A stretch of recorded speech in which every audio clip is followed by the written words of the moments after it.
Hey guys, it's John2 here, and today I'm going to be bringing you guys the sequel to what is currently the most popular video on my channel. 7 more great Roblox games you may not know about. We'll be going over 7 great Roblox games that I've come across that I think are worthy of more attention and that you guys may enjoy. This list is in no particular order, so let's start off with number 1. Starting off this video, we have Galaxy Heroes by the Coder Bunny, a co-op sci-fi shooter where you team up with your friends to defeat NPC enemies in clear rooms, battling your way to the boss at the end. When you first join the game, you'll be given a quick tutorial, then placed in the lobby where you'll be able to join or watch a mission. When a mission is about to start, stand on one of the 3 pads in the mission room floor to vote for which one you want. Every mission is randomly generated, so there's plenty of variety. When the voting ends, the mission will open, and you and your friends are instantly in the action. Be careful not to die, as you only get 1 life. However, halfway through the mission, there will be a teleporter that will activate when the area is cleared, allowing dead players to rejoin the fight, so don't give up. The starting blaster may not seem like much, but it can certainly do some work. If you want some variety though, there's plenty of different blasters in the shop to try out. Now for a few tips and tricks. In some rooms, there will be blue boxes with question marks on them. They can give you 1 of 3 possible power-ups. Healer, which heals you and anyone near you. Double health, which instantly gives you 200 health. And Battle Droid, a little droid that flies around helping you wreck bots. Use these power-ups wisely and they can seriously help. Usually the best time to use them is if you are just entering a new room or if your team is in trouble. Another fun thing you can sometimes find in the rooms is a hovercraft. It can be a bit tricky to fly, but press E to fly up and Q to fly down. This handy little vehicle can allow you to give your team air support, and it also has a health generator on it that heals you and anyone close by. The boss fights are pretty easy, especially if you have a power-up or hovercraft. Just shoot the target on the boss and you'll quickly win. And finally, if you just want to relax between rounds, hop on over to the Cooldown Central where you can refill your drink and chat with friends. And don't forget your random spin every 30 minutes in the mission room. Overall, this is a fun game to play with friends, and as it's only an alpha, it has plenty of promise for the future. Now for game number 2, we have Ultimate Boxing by Nexus Development. This game takes its title very literally. The game is all about floating around the maps in a box, trying to poke opponents with whatever weapons you have mounted on it. A quick visit to the shop shows plenty of variety in both boxes and weapons. The game starts you off with a simple wooden box and a weapon without too much reach. But don't worry, it also starts you with enough money to get yourself something better if you choose. The game has quite a variety of maps, as well as several game modes such as Free-for-All, Team Deathmatch, Elimination, and King of the Sea, which is basically King of the Hill. Out of all of these, King of the Sea is my favorite, but that's just my opinion. The real challenge in this game is not tough opponents or map knowledge or anything like that. It's simply keeping yourself straight and managing your momentum. Because if you get going really fast, you'll find it hard to stop or change direction. Most of my deaths were simply from running into my enemy's weapons. But now for a few tips. Flamethrowers in the shop may look nice and have quite a lot of range, but they only affect boxes that can burn or melt, so having a metal or stone box makes them completely harmless.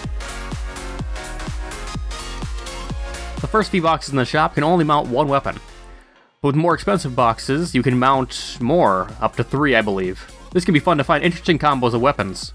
Keep in mind your boxes and weapons do eventually wear out, so you have to buy more eventually. However, more expensive boxes and weapons tend to last longer, allowing you to get more wins and money with them.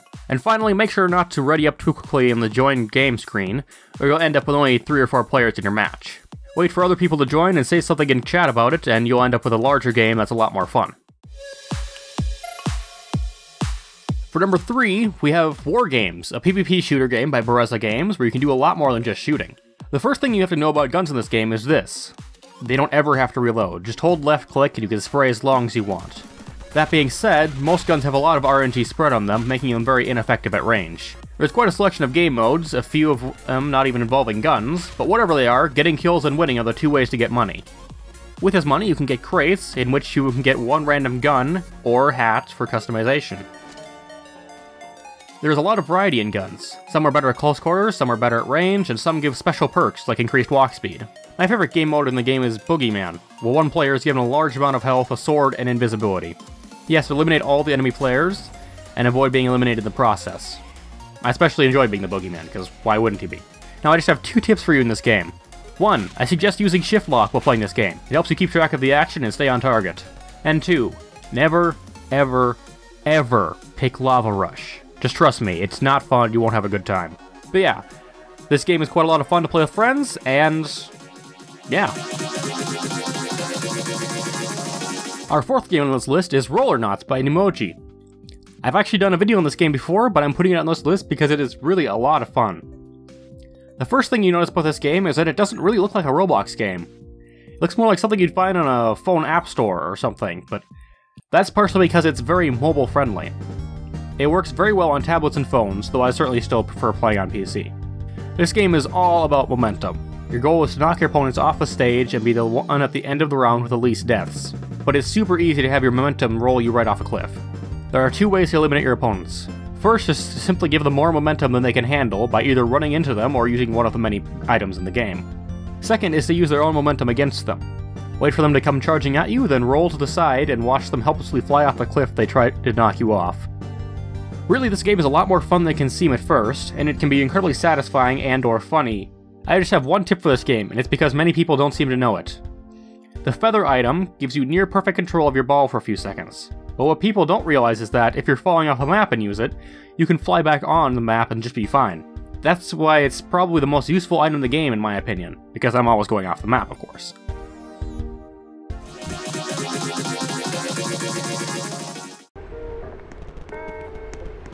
The fifth game on this list is a real classic. BioBlock Limited was created October of 2008, and despite being updated last in 2014, he's still working almost flawlessly and is still quite a lot of fun to play. If you couldn't guess by the name, the game is modeled after Bioshock Infinite, with a flying city for a map and skylines to get around between them. You can carry 2 guns and 2 vigors, which grant you special powers but require salts to use. The game itself takes some learning and getting used to, but basically you go around looting trash cans for health, salts, money, and ammo, and fight anyone you run across. A fight between 2 players can take a bit, as players have a lot of health, so look around for things you can eat to heal while you're fighting. F is the interact key, so use it while looking at a trash can to search it, then press again to take everything you can, since there's no reason not to. You can also loot backpacks from defeated players in the same way. To use skylines, look at one and press F. It's that simple. Press C to change directions, and when you want to get off, look at where you want to land and press F again. If, by digging through trash cans, you find $1,000, you'll be able to spawn as a handyman, a giant robot with explosive punches. You cannot heal as a handyman, but you have an insane amount of health to tank damage and crazy jumps to avoid it. This game is surprisingly addicting and still quite fun even when it's this old, though you may need to get some friends to play with you since the servers are usually pretty empty. Now, the last game was a true Roblox classic, but number 6 is an impressive sequel to a classic. Survive the Disasters 2 by Virus the Vixen, previously known as The Furry Fox, is a remake of the hugely popular Survive the Disasters game originally created in 2009. This sequel retains everything that made the original great, as well as building on and improving the game, bringing it up to date and adding plenty of new features. Many of the disasters you'll find very familiar if you played the original, everything from rising lava to exploding noobs to zombies. However, they've all been revamped with new physics, better animations, and in general quality improvements. There is a wide variety of maps, as well as a map voting system, and every map feels unique and fun. There are also several new events to the game, such as mystery disasters, where you don't know what the disaster actually is, boss fights against tough enemies that are very, very dangerous, hyper disasters, which is a normal disaster kicked up to 11, and even double or triple disasters, where there's 2 or 3 disasters happening at once. There's also a totally new score and ranking system, as well as a new shop and gear upgrade system. Don't worry though, the gravity coil is still arguably the most useful item in the game. Now for a few tips. The best place to hide is usually a house, as it provides both shelter from falling disasters, elevation to avoid rising in most NPC disasters, and a good place to hide from many bosses. However, there are many disasters that specifically target the house because of that, so be ready to get out of quick at any moment. The gear upgrade system is actually quite useful. If you accumulate 1,500 money from surviving, walk over to the guy on the right side of the shop and roll for orbs. Not every orb works in every piece of gear, but if you have a gear, go to settings and click upgrade gear. Be careful though, orbs cannot be used more than once, and they'll be lost if you choose to remove them. Each gear can hold only 3 orbs, so if you have 3 and get something else you want to put on it, you have to remove one of the existing ones. They can give you quite an edge though, so don't be afraid to use them. Overall, I find this game very addicting, and maybe you guys will too. Just a quick warning to everyone out there, this next game is pretty brutal, but still fun enough that I decided it deserved a spot on this list. Our 7th and final game on this list is called Triggered, and the title is actually quite appropriate. In this game, you'll run around, pick up guns and melee weapons off the ground, and beat your opponents to pieces. The game is actually quite brutal, allowing you to perform executions on down enemies, or completely chop them in half with weapons like the chainsaw or fire axe. As you level up by getting kills, you'll unlock new characters in your roster, which you'll then be able to add to your party and use in the game. These characters all have special abilities, which are either passive or used by pressing the spacebar. Be careful though, each character only has so many uses each round before you'll have to choose another one. But don't worry, the default character has infinite uses. The thing you have to know about the guns in this game is that unless you have one of a few specific characters have this ability, they can't be reloaded. That being said, there are quite a few that are extremely dangerous. The M60 double-barreled shotgun and laser gun are very dangerous, and you should be very happy if you pick them up. There are also a few game modes in this game, but the one you'll run across most is simply free-for-all. Kill everything that moves. There's also Team Deathmatch, so pay attention to what color people are glowing. Overall, this game is pretty addicting, even though it's quite brutal. But now for a few basic tips.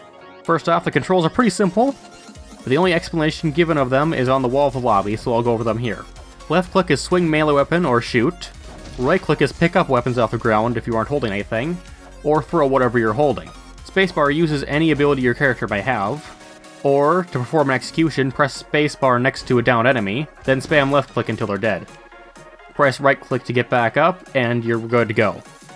One thing that many people don't realize is that to actually select a character to spawn in with, you have to use A and D, choose which character, and then press space to actually spawn. If the character is blacked out, then you can't spawn with them. One big tip is to avoid NPCs unless you're fast and accurate. On some maps, there are either waiters with Uzis, SWAT teams with SMGs, or gangsters with shotguns. These NPCs have insane reaction times and near perfect accuracy, so be very careful around them. And finally, even if a gun is out of ammo, pick it up if you have nothing else. You can throw it at people to knock them down, then execute them and take their weapon. It is not useless to pick up an empty gun. But yeah, that'll be all for this list. Links to all the games will be in the description, so go check them out for yourself. All the games listed are free to play, and most of them are pretty easy to get into and have a great time, so have fun. This video took a lot of time and effort to make, so if you enjoyed it, I'd appreciate it if you'd leave a like and maybe share it with your friends. Thanks! If you have any other great games you believe deserve more attention, let me know in the comments, and make sure to leave links so I can check them out. If you want to see more of any one of these games on my channel, let me know, and maybe I'll do videos on them in the future. But yeah, thanks for watching guys, and I hope you enjoy. See ya!